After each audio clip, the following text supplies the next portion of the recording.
Definitely have a lot of wisdom within you. What advice would you give to a young artist watching right now? Oh, this is a free world. This is a free world now. It's different. And there are some restrictions, but there's no restriction in you being exposed to the world to be discovered as an artist. I would say believe in your direction and do it. Spend less time talking about it and more time trying to like perfect it and put it out there. And you know, if there's fire,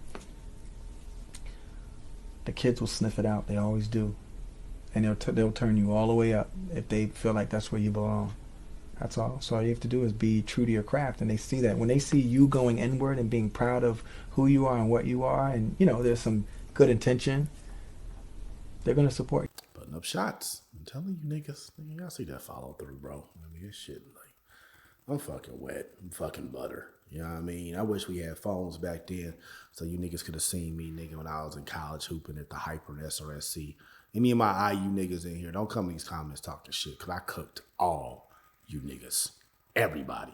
My ducks, my swans, welcome to the pond. My name is Dorian from Group82Music.com. Right here we got Pharrell giving advice to new artists who want to make it.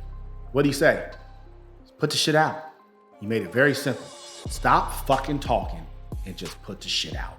Spend more time trying to perfect it. Now, I don't like that perfect term because I feel like with artists, that can get taken to an extreme.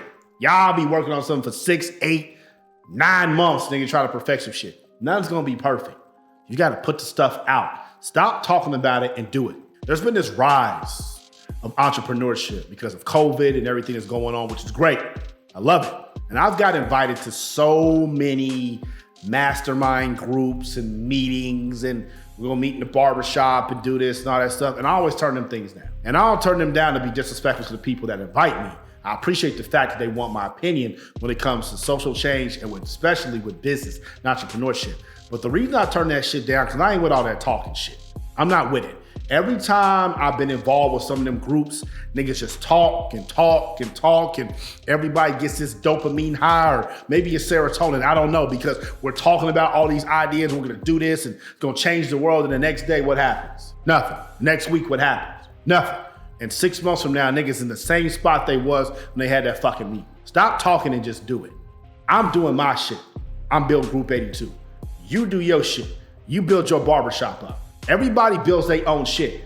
And when we see the collaborations are necessary, because we all are kings and queens in our own domain, that's when we can connect, right? Y'all need something done at Group 82? As a realtor, hey, I need you to design his website and make sure it's Facebook pixelated. Boom, here we go, I got you.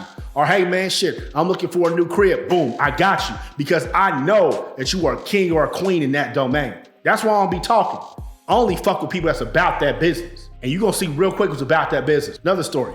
Somebody invited me to be on their podcast. She invited me to be on her podcast. She sent me a DM, long message. And in the message, she was like, I usually don't invite podcasters on my podcast, but she be saying some real stuff. I'm like, kind of a backhanded compliment, but okay. I said, cool. Let's do the podcast. Email here, the date that works, lock it in, whoop-de-whoop. She never emailed me, which is cool, right? She sent me a message yesterday saying, hey, ready to have you on the podcast. Still ain't emailed me. And said, can you send me your stuff so I could do research on the guests? I got a podcast. I don't ever ask the guests to send me nothing. Why? Because we got fucking Google. She acknowledged that her podcast didn't have a big following. So she said, I'm really gonna help bring the audience over. So let me get this straight. You want me to bring my audience to your podcast and do all the research on myself for you too? All you do is type my name into Google, Wikipedia pops up. But that showed me she ain't about her business. She had the backhanded compliment, she didn't send the email, and she don't want to do the fucking research. She ain't about her business, she's about fucking talking. Just like every other motherfucker that's out here doing shit. You can sniff out real quick who's about their business and who's about that bullshit. If you about that business, serious business, and not that bullshit, click the link in the bio, prove it. Get one of our packages for 60% off. And I'm gonna give you everything I know about not just the music business, but entrepreneurship in general. You about that business, right?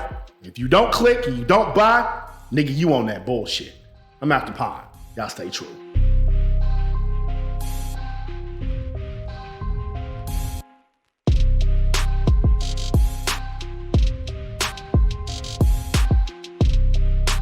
Group82music.com.